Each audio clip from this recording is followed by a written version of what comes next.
জুবাইদা কোন স্কুলে থাকে? তোমরা কোন স্কুল থেকে করেছো?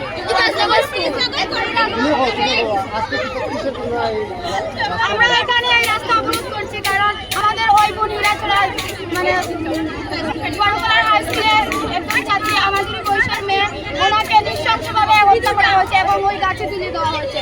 তাই আমরা বিচার চাই যে ওই মেয়েটার করে পুলিশরা যাতে সঠিক বিচার দেয়, ওই দুষ্কর্মীদের সঠিক বিচার দেয়। এখন পর্যন্ত কি কেউ এসেছে এই অবরোধ করার পরে?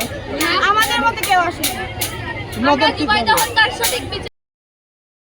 আপনাদের মিডিয়ার মাধ্যমে যদি জুবাইদা আত্মহত্যা করে থাকে, যে নির্জন জঙ্গলে আত্মহত্যা করেছে, যেখানে যেতে হলে পাহাড়ের কাঁচা রাস্তা কাদায় দিয়ে যেতে হয়, কিন্তু যখন ঝুলন্ত অবস্থা লাশটা ছিল বা আমরা বিভিন্ন ভিডিওর মাধ্যমে সোশ্যাল মিডিয়ার মাধ্যমে দেখতে পেলাম যে জুবাইদার পায়ে কোনো কাদার একটুও দাগ নেই, কোনো কাদা নেই, যেটা যেভাবে একদম ধুয়ে মুছে পরিষ্কার যেভাবে পরিচ্ছন্ন থাকে ঠিক সেইভাবে পরিষ্কার পরিচ্ছন্ন যদি পাও।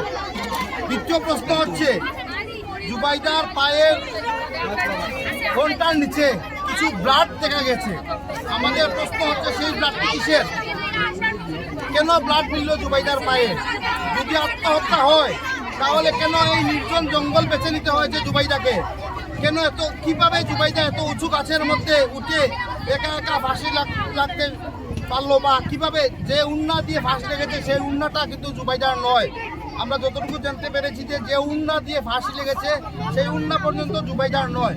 তাই আমরা আপনাদের মাধ্যমে প্রশাসনের কাছে বিশেষ করে আবেদন করছি অতি সত্বর যাতে সিবিআই তদন্ত করে প্রকৃত দোষী যারা আছে তাদেরকে চিহ্নিত করে আইনের আওতায় শাস্তির ব্যবস্থা করে দেওয়া হোক।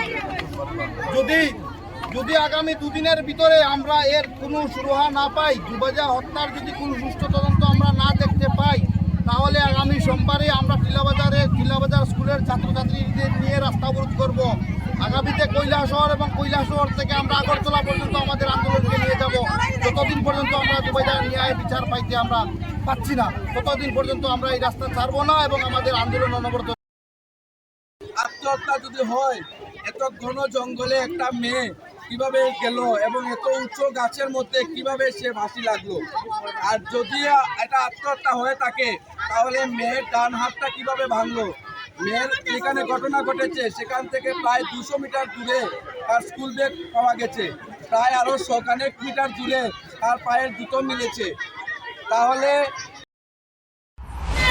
इस रथ यात्रा के पावन अवसर पर स्वर्ण कमल ज्वेलर्स लेकर आया है स्वर्ण वर्षा 1 जुलाई से 25 जुलाई तक। अपना पुराना गोल्ड उसकी प्योरिटी के हिसाब से कंप्लीट वैल्यू पर एक्सचेंज कीजिए। पाइए गोल्ड ज्वेलरी के मेकिंग चार्ज पर 30% ऑफ और डायमंड ज्वेलरी के मेकिंग चार्ज पर 100% ऑफ। हर परचेज पर अशोर्ड गिफ्ट्स भी और सिर्फ बिल अमाउंट का 25% पे करके अपना गोल्ड रेट आज ही बुक कीजिए। तो इस रथ यात्रा खुशियों के साथ बचतों की भी हो। स्वर्ण वर्षा स्वर्ण कमल ज्वेलर्स, विश्वास, गुणवत्ता और बेहतरीन डिजाइन का नाम।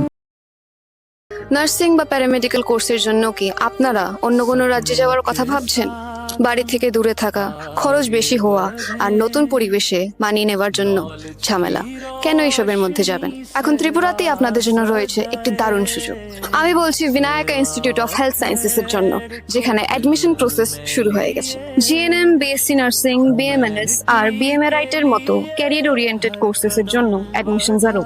সবচেয়ে বড় সুবিধা হলো এই ইনস্টিটিউটটি ত্রিপুরা ইউনিভার্সিটির সাথে অ্যাফিলিয়েটেড, যার জন্য আপনারা কোয়ালিটি আর রেকগনাইজড এডুকেশন পেয়ে যাবেন। The best part of this institution is no donation, no broker. আপনারা নিজেই বিনায়ক ইনস্টিটিউট অফ হেলথ সায়েন্সেসে এসে নিজের অ্যাডমিশন করিয়ে নিতে পারবেন। যদি আপনাদেরও স্বপ্ন হয় হেলথ কেয়ার সেক্টরে একটি সাকসেসফুল ক্যারিয়ার গড়ে তোলা, তাহলে এই সুযোগটি হাতছাড়া করবেন না।